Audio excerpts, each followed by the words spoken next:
Hello team, welcome to another ATP Geopolitics video with myself, Jonathan MS Pitts. This is the Ukraine War news update, second part thereof for the 16th of May 2024. I'm going to combine my military aid and geopolitics videos into one again like it used to be. There's just been so much news on the military aid front that I've had to separate them. There's not nearly as much news on that front. It is National Vyshyvanka Day. So that is why I'm wearing this shirt, not only because it's a beautiful shirt. Thank you, Mark and Olena. Thank you. Right, let's go to, first of all, before we get to the military aid section, I just want to add on to this morning's video, hits and losses.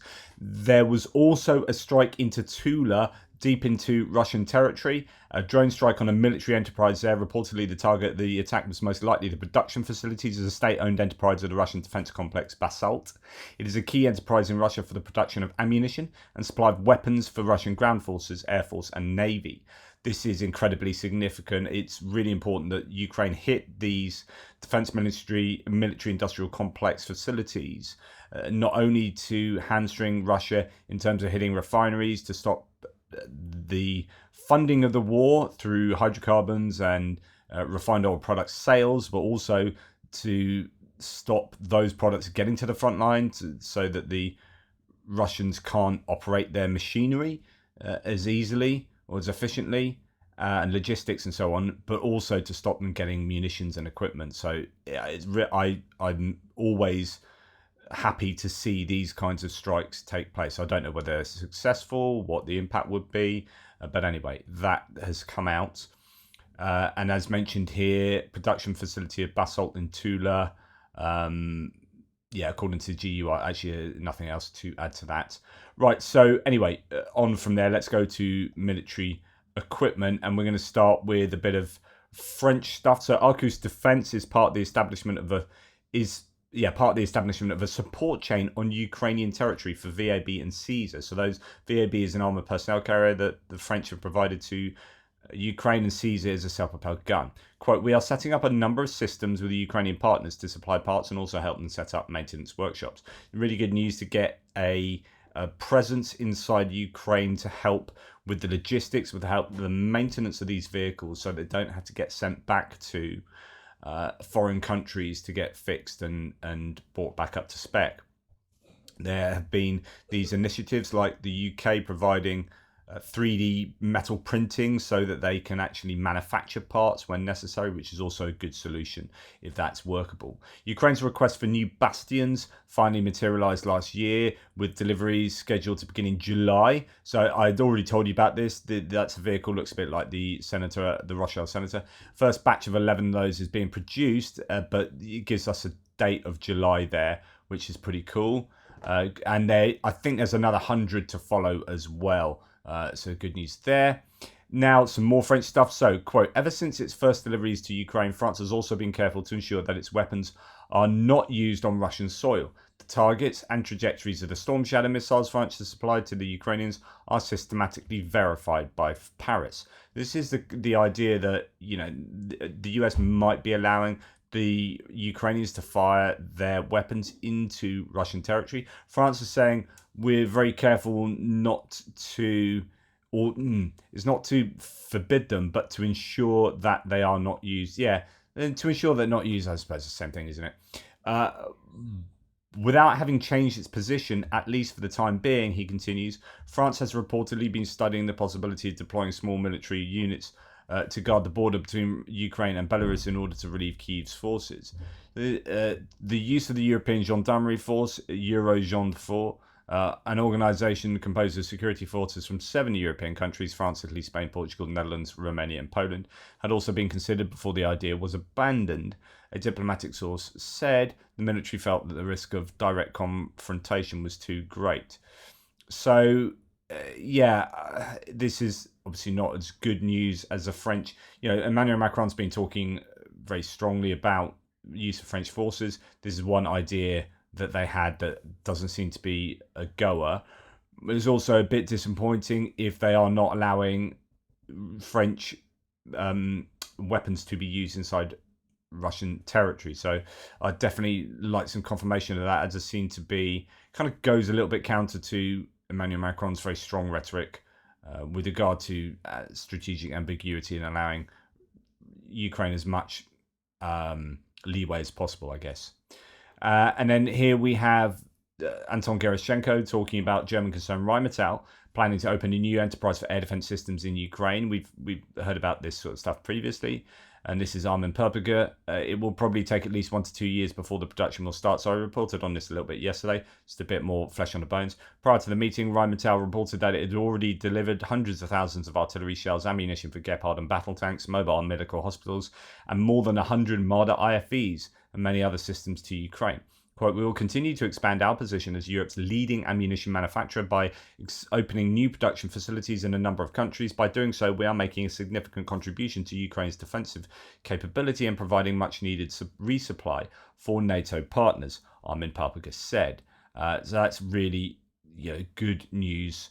Good that they are so actively involved in helping Ukraine. There's been interesting sort of rumours about how Switzerland have been approached to try and get Patriots off them. They're a neutral country, to Patriots to provide for Ukraine. But then there's confusing information like those Patriots haven't yet been built, built to the configurations that Switzerland are wanting. Anyway, Swiss government also wants to bypass neutrality laws themselves for increased arms exports, but will continue prohibiting weapon shipments to Ukraine. So I don't know whether this is a case of wanting to do backfilling to other countries, which does help Ukraine. Switzerland restricts arms sales to countries at war unless under a UN mandate, resulting in a 27% drop in exports to $770 million in 2023, despite a global surge in defense production, as arms makers of many countries accelerate weapon production for Ukraine's defense against Russian aggression or to replenish its own inventories after supporting Ukraine. I've talked many times about this previously, and it's the idea that you can't be a neutral country and expect to have a fully competitive and functioning arms export industry. It just makes no sense, because it makes no economic sense, because you will be out-competed by nations who are happy to provide weapons to countries who are either at war or to countries who are going to backfill so that they can provide weapons to said country, said a third-party country. So, if another nation, so if you've got, I don't know, 2 similar guns, right? And Switzerland comes to you and says, buy these guns, but by the way, you can't sell them on. Really strict ways about selling this on. You can't give them to a country at war and blah, blah, blah, blah, blah. So you've got all these rules about this, but you can have this gun for 10 quid. And another company comes along and said, you can have our gun for 10 quid and you can do what you like with it afterwards. Really don't give a toss.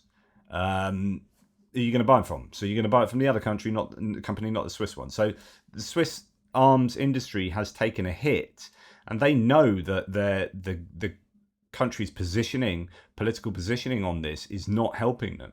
After Swiss MPs demanded increased flexibility to support national arms producers, Switzerland's government plans to temporarily override export restrictions under exceptional circumstances if it aligns with foreign policy or national security interests, according to a cabinet proposal on the 15th of May. Meanwhile, last year, the Swiss government has already said it wouldn't use the exception to allow transfers to Ukraine, denying German, Spanish and Danish supplies of Swiss-made arms to Ukraine. So I don't know, really, if it's not worked in principle previously in terms of getting stuff to Ukraine, then I don't see how workable it is going forward, because any other situation is going to be broadly analogous to this. So anyway, about 3/4 of Swiss weapons exports go to Europe, with Germany as a primary market. Bloomberg notes it, quote, it remains to be seen whether the move will be enough to convince customers in Europe as they increase defence spending to aid Ukraine against Russia's invasion. It's unclear how the Swiss government proposal may help Swiss arms makers, as the primary factor for the decline in Swiss arms sales may be customers' inability to manage Swiss-made weapons as they see fit. Switzerland refuses to supply weapons to Ukraine due to its commitment to military neutrality, a cornerstone of its foreign policy, aimed at avoiding involvement in foreign conflicts. Despite this stance, Switzerland supports EU sanctions against Russia and provides humanitarian aid to Ukraine. It's just in my eyes, it's not so much a double standard, but it's just incompatible. An arms export industry and neutrality, they're just incompatible. So it's no surprise that their arms industry is taking a hit. Right, moving on to geopolitical stuff now. We have Robert Fico. He is stable now, stable and will live, according to Slovak media, although he is due a further surgery today, and apparently the drugs he's on might offer some complications to that. Nonetheless, it certainly looks better for him than it did at some points yesterday. Gerashenko says, meanwhile, a writer who attempted to assassinate the Slovak Prime Minister has turned out to be linked to a pro-Russian paramilitary group. Take this as a pinch of salt, I can't confirm this, but Hungarian investigative journalist Szabolcs Panyi discovered that 71-year-old Juraj Cintula, who attacked Prime Minister Robert Fico, was previously linked to the pro-Russian group Slovenský branky, Slovak conscripts. He found photos of Cintula on the Slovenský branky Facebook group. According to the investigative publication V Square, the organisation cooperated with the pro-Kremlin biker movement Night Wolves, and their leader was trained by former Russian special services. Forces. In 2022, Slovenský branky said it ceased operations. When asked why he shot the Prime Minister, detainee Juraj Cintula answered like this, quote, "I don't agree with the government's policy." So there could be a chance that actually he doesn't agree with Robert Fico in other ways, either nothing to do with the war in Ukraine, like he doesn't agree with, I don't know, some issue on welfare state or whatever, and is taken to trying to assassinate Fico, or he is just the other way entirely. So I think you should be harder on Ukraine. Now, I don't know at all, and I wouldn't want to overly speculate here, but it looks like it could be more complicated. I was particularly worried this is going to send Slovakia further to the right and further into the Russian sphere of influence. But if this guy can be shown to be connected to Russia, then I think that would significantly change things. I don't know, but again, that might not be fully correct. I'd just wait until the dust settles somewhat. Although I'll try and keep you up to date with information as it comes out. We have Putin visiting China for a couple of days. Now, I think this is quite interesting here, because I don't think China's the sort of nation to go, oh, we're all about. Well, they are about equality in some regards, aren't they? But in terms of social liberalism and whatnot, talk about a power play. Putin was humiliated on arrival at Beijing. So the president of China couldn't even be bothered to turn up to meet the indicted war criminals, says Tim White. I love the way he's just reported that. Even more galling for sexist Putler was being greeted by a woman. I don't know if that was galling, but I think that is not quite what you'd expect. You'd expect Xi Jinping to come himself, surely. Sending someone else is I think a bit of a slight. But then sending a woman, it shouldn't be. Of course it shouldn't be. But I don't know. It does make me think like this is a bit of a power play. Because you come out of that thinking Putin is on a lower rung than Xi Jinping. Xi Jinping is manipulating this acceptance, and just not being there, I think, is in itself saying that I am more important than you. Like my own personal requirements for today are more important than you. I'm getting the back of my knees cleaned, and I'm getting my left lug hole cleared out from earwax. That's more important than going to meet you, Poots. So sorry, buddy. You can meet some rando I picked out my administration. I'm not denigrating this woman, of course, not at all. But do you get the point? Like, I find that fascinating. As I always say, concentrate on the little things. Nonetheless, they got together and saw some small children jump up and down with flags, so that's nice. First foreign visit since his re-election, he was greeted in Beijing by Xi Jinping, eventually, an orchestra and jumping children with flags and flowers. That's nice. So that's good. Excellent. So then they've signed a meaningless document, says Tim White, on strengthening the partnership during the indicted war criminal's visit to his benefactor. Without China's business, Putin would sink. And this is true. So Putin has no power in a relationship. China can pick off bits of the Russian Federation when it wants. Absolutely bang on. I've been saying this for ages. So I think you could make an argument that China benefits more out of this whole conflict if Russia actually loses. They'll just pick up the pieces of Russia, of a broken Russia, and they'll help themselves to Manchuria and areas of the east that they think they have a right to. Well, that Russia took off them in a not too distant past. I think that Russia is in such desperate straits, it's become a vassal state of China. That's why China now has at least some access to Vladivostok on the eastern seaboard. China gets to buy hydrocarbons from Russia at knockdown rates and gets to, well, they're in a power position, right? When you understand that Russia is desperate, like, you know that you can command whatever you like off Russia.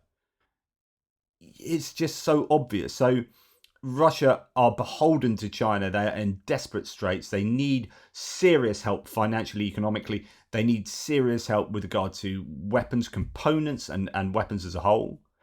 And Russia get to dictate what they do. So if you remember last time, there were deals and whatnot. And I think Xi Jinping went to Moscow and they had these big statements about what's going on, and Putin's was very pro-China and very much about, oh, we're going to do this for China, we're going to do that for China, and Xi Jinping was like, yeah, Russia, all right, type thing. I mean, I'm obviously simplifying, but he really didn't give a lot to Russia. The Russia having to give a lot to China for China to just give a very little, and that doesn't bode well for the future of Russia. Russia have always been, they like BRICS is an alignment of countries who are not particularly aligned, right? So you've got India doesn't really get on with China. But China doesn't really get on with Russia, or Russia doesn't really get on with China. Russia is, like, before this war broke out in Ukraine, Russia was really worried about China, about, they do military exercises against China, like to what would happen if China invaded. You had Russian generals who were worried about Russia becoming a vassal state of China, and that's now what they've become. And so, this just does not bode well, I don't think, for Russia. However, we know what this is about, as I've mentioned previously, because Russia sends as a delegation, obviously Putin, but you've got Shoigu, the former defense minister, who's now obviously some kind of military, a security advisor to Putin. You got Belousov, who is the new MOD, head of the MOD there, who's obviously economics, procurement of weaponry, and running the military. You've got Lavrov, obviously the foreign minister, and others. But this is all about, like, why are those people there? This is all about the military, and it's all about procurement. Like, that's what this is about, obviously. And the challenge for Ukraine is that Russia will come out better able to continue this war, at least in the short term, with more stuff from this visit, I'm sure. Like, they will get things. What will be interesting is the long-term costs for Russia. Is what are China going to extract from Russia to give whatever it is Russia get out of this? So China will come out of this laughing. Russia will come out going, we've got some stuff, but man, we've had to give a pound of flesh. Ukraine will look at this and say, in the short term, this is not going to help us, because they're going to get more stuff from China to help them build equipment, military equipment. But we are starting to see China in this relationship just become more and more this power that overshadows Russia, and you think at some point we'll try and consume at least part of it. So interesting power dynamics, I think, going on. No Report says 2 years after Russia's full-scale invasion of Ukraine, big European lenders continue to operate hefty, increasingly profitable units in the country despite public pledges to wind them down. The combined head count of 5 European Union banks with the largest Russia operations has fallen by just 3% since the invasion, and earnings have roughly tripled thanks to the fat interest rates they're getting on their piles of cash stuck in the country. So this is a piece in, it looks like Bloomberg. Oh yeah, Bloomberg. God, it's sad when you can tell the font of media organisation and tell what they are, where it's from. Europe's banks find breaking up with Russia is hard to do, and in fact, you've got Raiffeisen Bank that has. I mentioned this yesterday. Oh, I've got that coming later. I probably should have that now. Let's have a look to see where that is. Yeah, this is the one. So Raiffeisen Bank is that, I think, the Austrian bank that has been doing very well out of the war, really. It has been on blacklist, but I think Austria managed to leverage Raiffeisen for the EU $50 billion deal, or at least some aspect of EU support for Ukraine. Austria was being difficult and was working on behalf of Raiffeisen Bank, I think. Anyway, excellent move. This is one I'd already talked about, though. US Treasury threatens Austria's Raiffeisen Bank over Russia unit. Excellent move. All the companies doing business with Russia must be put under sanctions. They're channeling money to the Kremlin's death machine. Raiffeisen, who made last year half of its profit with Russia, is the top of the iceberg. Tip of the iceberg. Many others are there too. Time to get serious. We're going to talk about this in a little bit. We're going to see, well, not we're going to talk about it. We're going to actually listen to Bill Browder talk about this in a select committee hearing in the UK Parliament. I think those are, well, we'll talk about that in a second. Right.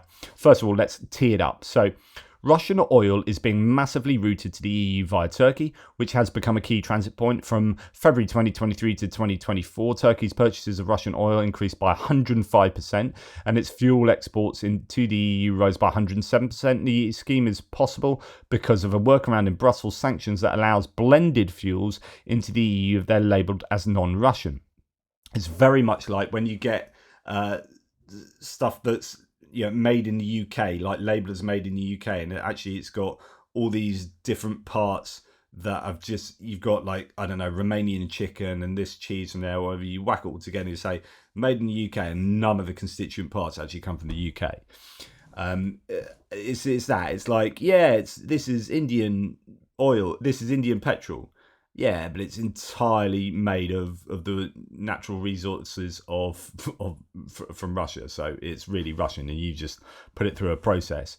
And I've got it's not necessarily a criticism. I mean, you've got to label it somehow, but it's the idea that we turn a blind eye to buying huge amounts of refined products from various places around the world, as if it's not Russian, knowing full well that effectively it is Russian.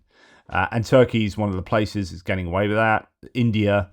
And what happens? So India are obviously happy to take in the crude oil from Russia and refine it themselves, because they're the ones that put the value on it and then resell it at a much higher rate. And actually, so the West can look at that and say, okay, we do understand what's going on. We need that. We need that supply of refined oil products. So we need that petroleum, but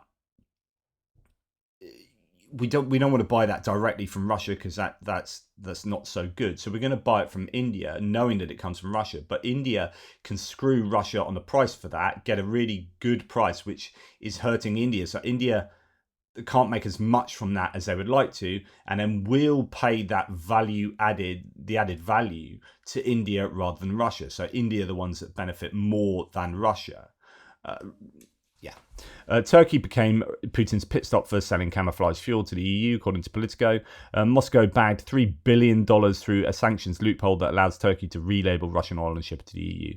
And that is a volume of imports of Russian oil and refined fuels into Turkey in tons. So you got a bit of a spike in 2019. As soon as 2022 came along and 2023, I wonder what happened around this point.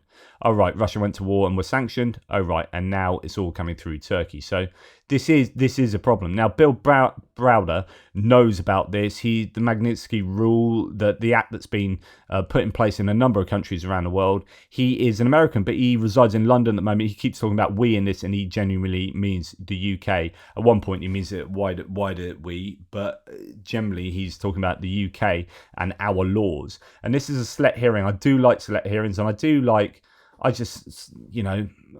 there's something about UK, the properness of UK political hearings and actually getting stuff done and going to experts and hearing out. So this is a cross-party select hearing where you've got people that are really invested in making sure that the UK has the best approach to sanctions possible, and they get in Bill Browder to tell them, what do you think we should do? And I really like that. Thank you very much, and I know that you have absolutely worked relentlessly on this and campaigned relentlessly and published a book on it, which I have had the pleasure of reading. And I think that, clearly since the Putin's illegal invasion of Ukraine in 2022, the lessons that have been learned through implementing the Magnitsky sanctions. And just little things that I like. So it's like, it's not since the Russian invasion of Ukraine, it's since Putin's illegal invasion of Ukraine. We all know who the bad guys are here. And there's a bit much later in this that I don't think I'm going to be showing you, where like Browder says something, and then one of the politicians, it might have been her, I don't know, just says, yeah, but just to let you know, we don't have that problem here. And it was something to do with the divisiveness. It might have been to do with the American election and how, you're not sure who's going to support Ukraine going forward. And one of the politicians was like, ain't going to happen here, by the way, we're all behind this, like in the UK. And I was just like, yeah. Are now very valuable in terms of seeing what needs to change for this much wider crime that's been undertaken. And I wondered if you could start, Mr. Browder, by just saying what you would like to see change in terms of the current regime that the UK is operating in response to the invasion of Ukraine. First of all, I want to say something really important and clear, which is that the Putin has stated on a number of occasions that sanctions aren't working. He says sanctions aren't working. Look how great we're doing. We have great economic statistics. Everything is fine. Therefore, why are you suffering yourselves from having these sanctions because they're hurting you? And so the first thing I want to say is that sanctions are crippling Russia, and I think this is really important. And I want to back up and say that the numbers that you receive about the quote success of the Russian economy come from a country. The Russian State Statistics Committee produces those numbers. The Russians lie in every other area. I don't see any reason why we should believe those numbers coming out of Russia. Really good point. And also, it is true that they are getting crippled. Like, we can complain about, there are sanctions loopholes and there are areas that we need to do much, much better. But the broad picture is that Russia has not done well economically from what has taken place over the last 2 years. But it is massively hard work, and we need to consistently be updating and enforcing and closing loopholes, and et cetera, et cetera. And let me just go through in a very broad level the effects of sanctions, just so that it's all clear and laid out. A week after the war started, the West froze more than $300 billion of Russian central bank reserves. They had $650 billion in their literal war chest. That was Putin's war chest. One of the reasons he felt confident going to war was that he had $650 billion of central bank reserves. In one fell swoop, we immobilized that money, and that money is no longer usable. We have also sanctioned, I believe at this stage, out of 98 oligarchs who are listed by the U.S. government as being sort of influential oligarchs. Here in the UK, I believe we've sanctioned 57 of them, and their money has effectively been immobilized anywhere they have that money. And that number could be in the order of magnitude of the central bank reserves of money abroad that they can't access. We have also... One of the things he goes on to say later is that in the UK we've sanctioned 57, which is more than other nations, more than the EU, more than the US. But he says the difference between those, the first thing you can do is just look at who's been sanctioned over there and look into that a little bit, but add them to your list as well, and just really simple things. So said or sanctioned the foreign borrowing capability of the Russian government and Russian companies. And they were borrowing many tens, if not hundreds of billions of dollars before all this thing happened. That's gone to zero. About 1,500 Western companies have retreated from Russia, and Russia has gone from plus 40 billion of foreign direct investment before the war started to minus 40 billion. So there's been an $80 billion swing. The big loophole, though, is the sale of oil. Russia continues to sell oil, not to us. The amounts of oil directly sold to us has gone down by 80 plus percent. But whatever oil that used to be sold to us is now being sold to India, China, and Turkey. And the problem is, there's two problems.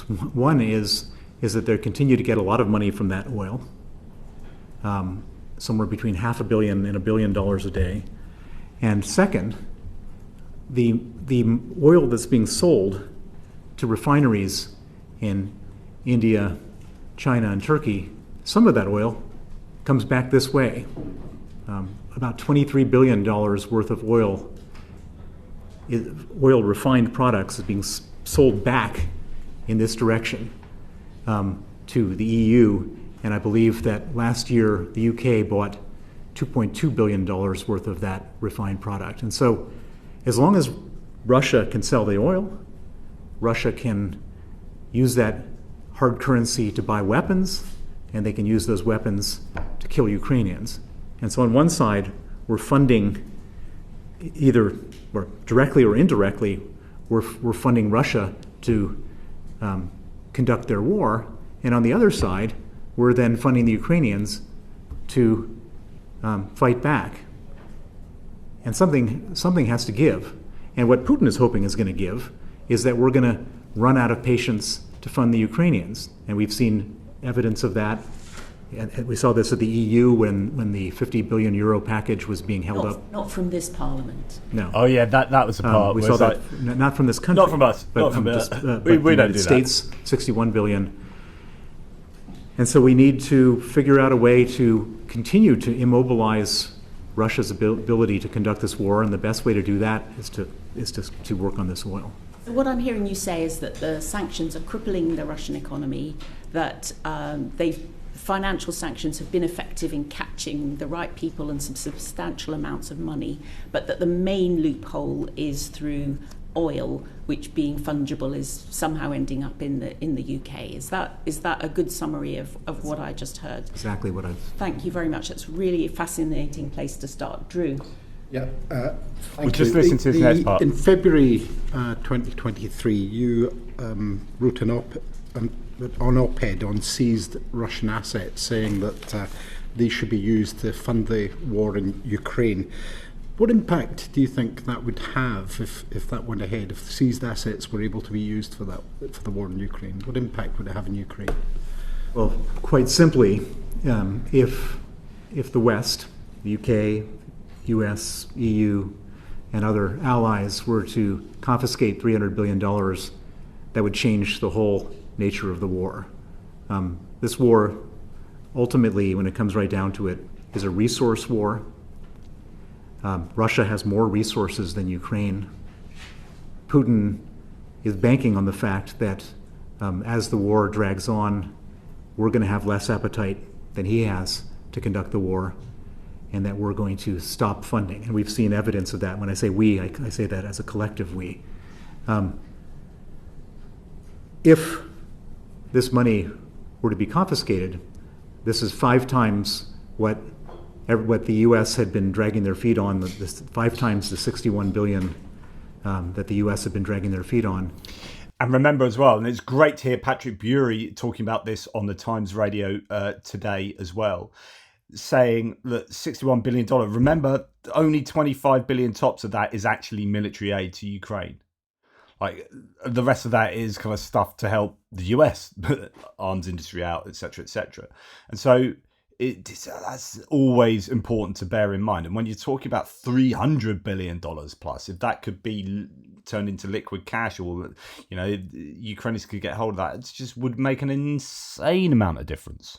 And I think it would completely change the situation, and it particularly would change the situation in a context where we're almost 2.5 years into this war, and whether we like it or not, some of our allies are going to be less likely to fund this war.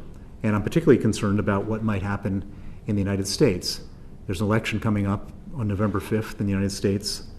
If you read the opinion polls right now, it looks like Donald Trump is leading in the swing states, which would result in his victory. If he succeeds in becoming president, he's made it very clear that using his own words, this war would end in 24 hours. And what does he mean by that? I think he's made that also pretty clear, that he would stop funding Ukraine. If the United States stops funding Ukraine, U.S. provides roughly half of all financial aid to Ukraine. That means that either Ukraine will probably lose the war, or we then have to double down.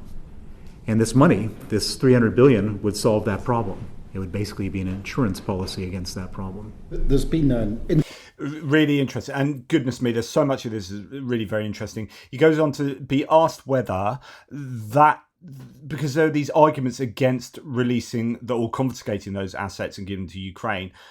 One of them is to do with undermining confidence in currencies and financial confidence. He said, look, if all the nations get together and do this together, then that solves that whole problem. He gives arguments back. I just go and watch this. I think it's well worth looking into this whole video, really. We're going to go just to listen to one more quick snippet around here. Hopefully it's around the right place. The criminals. I've got another question, but I realise I've been going on for a bit, so sure, I've got one last question.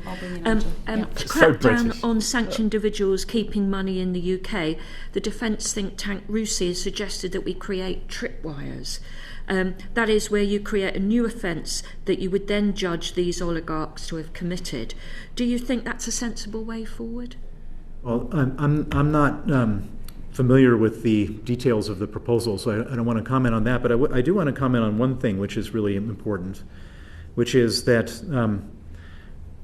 one of the things which I learned about from all of the work we did on the Magnitsky case is that there is a whole sort of ecosystem of what we call enablers. These are people who, lawyers, accountants, trustees, company formation agencies, PR firms that work on behalf of bad people to help them launder their money, hide their money, and continue to manage their money when it's laundered and hid. And one of the things which, and I think that when we're talking about the amount of money that's been frozen in the UK of 20, I think the number you mentioned was 23 billion, that's a drop in the ocean of how much money is actually in the UK that belongs to people who have done bad things. And the reason that's a lower number than the real number is because a lot of the money is hidden. Most of the money is still hidden. Such an important point, right? As we might have frozen all this money, but it's like 5 times as much as actually owned by those very same people, but you just don't know where it is and how it's been hidden. And it's a bit like, so he's going to go on to talk about a really important thing in a second, which is very similar to what the US has done in putting pressure on banks, institutions who are allowing funding to end up in Russia to support the war. So by saying to the banks, the US Treasury says, look, if you have good reason to think that money is going to go to the Russian war effort in whatever transactions taking place, we're not going to follow that chain right into Russia because we can't get that. We're going to do you in. And we're going to hit you as a financial institution for having oversight over that, for knowing it was going to take place, and for still doing that so you could make some money. We're going to hit you with sanctions. And so that then stops this further activity going on. And he's going to kind of use that. He doesn't mention that, but this is the approach he's taken with those hidden assets. How do we unhide that money? I have an idea, and I've been talking about this since the war began. And that is that if we were to put a provision in law in the next iteration of the sanctions law, which said that any accountant, lawyer, trustee, etc., who worked for an individual who is sanctioned would have a duty of law to come forward to the government and share the information about the ownership of assets of the sanctioned individual.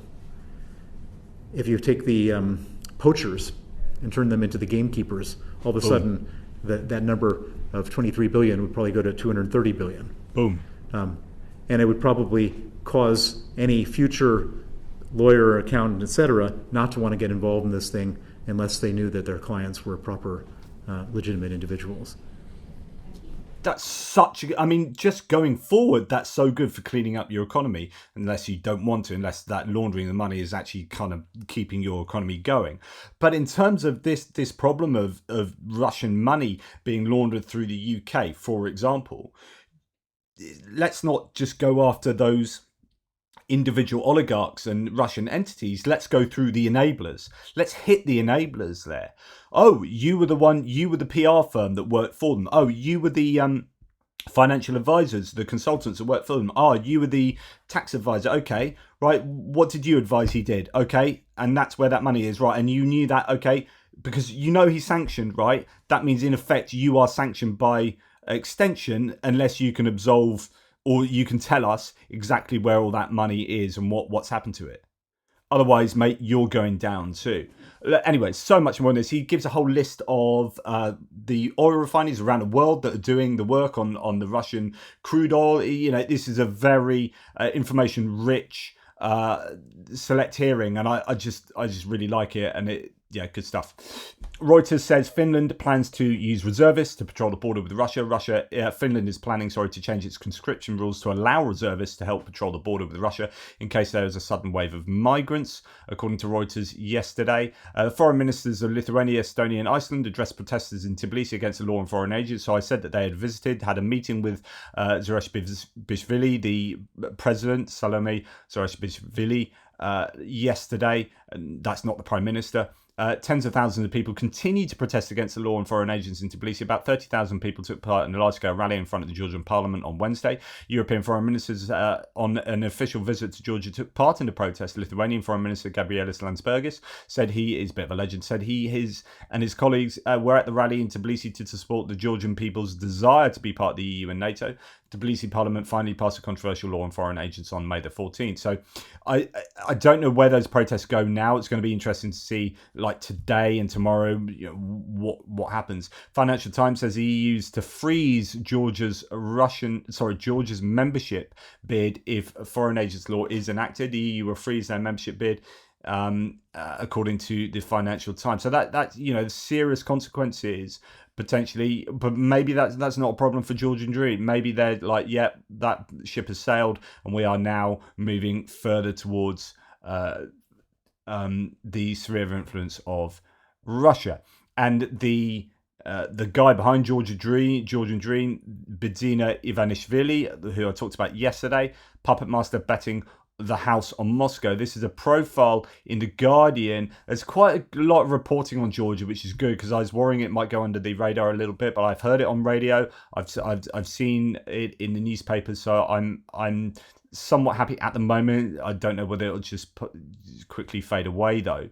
But good look at him and how much he is really backing success through going in the direction of Russia.